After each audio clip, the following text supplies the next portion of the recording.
One Piece is weird. We all already knew that, but sometimes we forget just how crazy this world is. The fact that there are swords with their own distinct personalities, Enma could suck up the hockey of their user, there are Zoan devil fruits that have a will of their own, and there's even one that was avoiding the world government. The fact that the Going Merry literally talked to the Straw Hats and even manifested a spirit of itself because the crew loved it so much. The creation of devil fruits is pretty odd. The fact that they're the desires of humanity and different approaches to different evolution, and thus they were created. Either that is figuratively or literally, devil fruits' existence is quite literally odd. The fact that weapons could eat devil fruits is weird. The fact that there's a giant elephant that could telepathically speak to certain folks, and sea kings actually know how to communicate. The One Piece world is truly amazing. The fact that there are certain individuals that are able to hear the voices of all things and even telepathically speak to people. I think Oda has been hiding something to us in plain sight, and that is the fact that everything in the world of One Piece has a will of their own, and the voice of all things is the key to understanding that. So today we'll be discussing the weird phenomena of One Piece and how the voice of all things is the key to understanding everything in the world of One Piece. So first of all, what exactly is the voice of all things? Well, it's exactly how it sounds. It's the voice of all things, giving you the ability to hear the voice of all creation, from objects to even animals. You're able to hear the thoughts of these things. It's how Roger was able to hear the voices of the Sea Kings as well as Zunisha, plus be able to decipher the poneglyphs. He wasn't able to actually read it or fully understand it, but was able to hear the voice of them so he can decipher some of the content. It's a very unique ability and very few characters in the series has it. Only Kozuki Oden, Momonosuke, Roger, Luffy, as well as Pudding, as she is a part of the Third Eye tribe, who have the unique ability to have the voice of all things, and according to Big Mom, once she awakens it, will allow her to decipher the poneglyphs. But those who have the ability of the voice of all things are able to hear the voices of Sea Kings as well as Zunisha, and have the unique ability to telepathically speak to other people. It's kind of pretty odd. But having the ability of the voice of all things is pretty odd because it implies that everything in the world might have a will or a voice of its own, and we know that certain characters mention other people having a voice, like Kaido mentioning he can still hear the voices of the worst generation, or Momo and Law mentioning Luffy's voice went out when he supposedly died. And another thing that might explain this strange phenomena is Zoro's infamous moment in Alabasta when fighting Mr. One, where he suddenly started hearing the breath of all things and was able to find his swords, which is to this day still pretty odd and very similar to the voice of all things. And if you remember, the government state that the Zoan devil fruits have a will of their own, and that the Nika fruit have been avoiding them for centuries. That is so odd, but kind of makes sense, as they're most likely using the DNA of an animal and injecting it in a fruit, possibly using the DNA lineage factor. But notice how sometimes devil fruits coincidentally end up in the right hands, as if they were always destined to eat it, like Yamato eating her fruit, Momonosuke eating the small fruit, Luffy eating his gum fruit. Even Blackbeard states that his darkness fruit chose him when fighting Ace, and I always thought those words were very interesting. And speaking of devil fruits, there's the strange phenomena of Vegapunk discovering a way for weapons and items to eat devil fruits. That is extremely odd and shouldn't be possible, although the only examples we've seen thus far are Zoans, which to me makes sense, as Zoans are just animals and thus they probably have a spirit and will of their own, which is why they're able to overtake the empty husk of a weapon or item. And Vegapunk might have used the DNA lineage factor in order to discover this, but at the same time, this shouldn't be possible, as the only things that should be able to eat a devil fruit are things that have, well, a will of their own.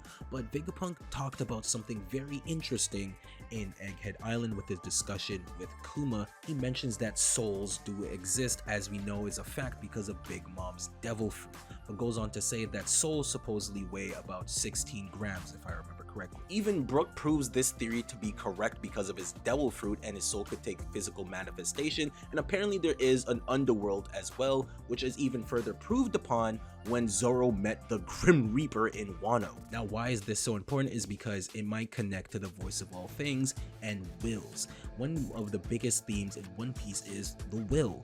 The Haki is quite literally the manifestation of one's will. Conqueror's Haki is someone's great ambition taken form. The biggest theme in Egghead right now is free will.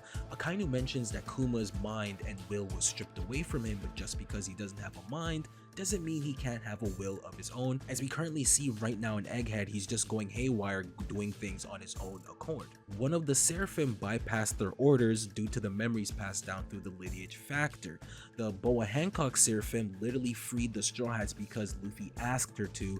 Because of her love for Luffy, she bypassed the orders of Vegapunk and did so accordingly. And we've even seen that she was able to communicate and have her own speech, which is very odd as most of the Seraphim aren't able to do that. And Vegapunk found that odd that it was possible. Personally, I believe by the end of the series, the Seraphim will eventually have their own free will and be able to do whatever they want, not being controlled by anyone. Hopefully, I think that's gonna happen because I think they deserve to be more than just slaves. One of the biggest reveals in Egghead, the ancient robot, was awakened due to the heartbeat of Luffy's Gear 5, similar in the way to how Zunisha's eyes lit up when Gear 5 was first activated. This robot did the same. Clearly, this thing is connected to the Ancient Kingdom and Joy Boy. And the reason it might have awakened is because it might actually have a will of its own, and it awakened once it realized that Joy Boy has returned once again. But how are any of these things possible? Well, one of the main themes of One Piece is wills. They can be passed on, they can be carried on. As long as you have a will, you can achieve anything in the world. So long as humans have desire, anything is possible. Quite literally, that's why devil fruits were created. That's how the klabautermann was made in the first place. Because of the desire of the Straw Hats and their love for it, the ship was able to manifest a spirit. But how deep does this rabbit hole go? Is that how certain weapons are able to have their own distinct personality because they carry on the will of their desired creator and people that hold them, and thus they're able to have their own distinct personality? How many times have we heard Zoro pick up a sword like Shisui or the Kitetsu blade and even Enma and calling it a problem child?